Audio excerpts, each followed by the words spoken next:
lorsqu'il y a vraiment baptême du Saint-Esprit, et non pas sa contrefaçon, le croyant alors expérimente l'unité d'esprit avec les autres membres du corps de Christ. Le croyant connaît la joie, il connaît la liberté d'expression, il est revêtu de puissance. Son témoignage a des résultats tangibles, durables dans la vie de ceux qui l'approchent. Il reçoit ce feu céleste qui animatise, embrase, fait étinceler l'esprit au service du Seigneur. Romains 12, 11. Mais s'il y a contrefaçon, il arrive que les phénomènes ou expériences surnaturelles se produisent à l'instant même où quelques mauvais esprits s'affirment. Et il ressent amertume, orgueil, présomption, jalousie et division.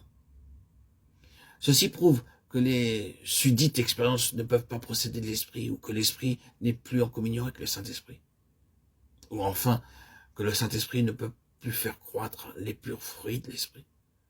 Ceci peut n'être que momentané jusqu'à ce que l'esprit, retrouvant sa position normale, collabore à nouveau avec le Saint-Esprit. La contrefaçon est marquée par une incapacité totale à reconnaître ce qui est de l'Esprit de Dieu chez les autres, donc par le défaut d'union. Elle est marquée par l'esprit de séparation, par l'esprit de division, qui se fait jour immanquablement.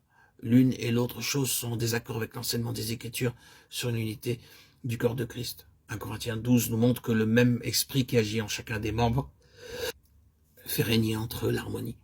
Partout où règne l'esprit du Seigneur, l'union spirituelle est possible en dehors de l'unité de la foi, qui varie avec le degré de connaissance. Éphésiens 4, 3, 13. Bien des croyants convaincus que tous peuvent recevoir le baptême du Saint-Esprit ne le reçoivent cependant pas. Et de cela, il faut souvent accuser leur fausse conception de ce baptême. Cette réception du Saint-Esprit, ce revêtement de l'esprit de Pentecôte, diffère de l'un à l'autre. Il varie comme manifestation résultat d'après le degré de préparation et de connaissance du chrétien. C'est une erreur que d'attendre un baptême identique à celui de tel ou tel serviteur de Dieu.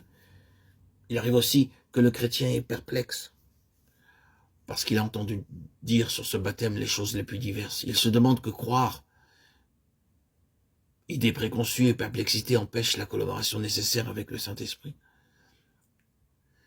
D'après les Écritures et d'après les expériences que font de nos jours les enfants de Dieu, nous savons qu'il y a une première réception du Saint-Esprit.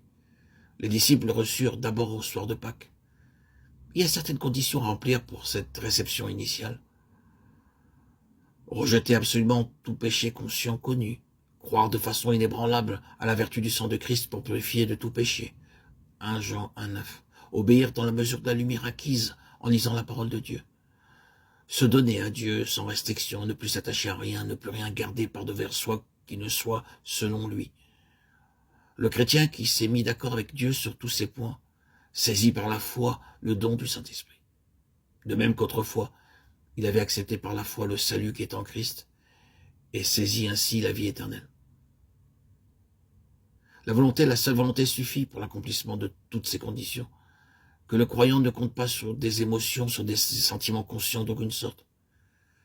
Une fois qu'il a saisi par la foi le don du Saint-Esprit, qu'il se tienne à cet acte de foi, sans dévier, sans broncher, sans douter. La réception du Saint-Esprit suit parfois de très près cette attitude de la volonté qui, après avoir mis la vie d'accord avec la volonté divine, saisit par la foi le don du Père et du Fils. Les fruits de l'Esprit se manifestent alors.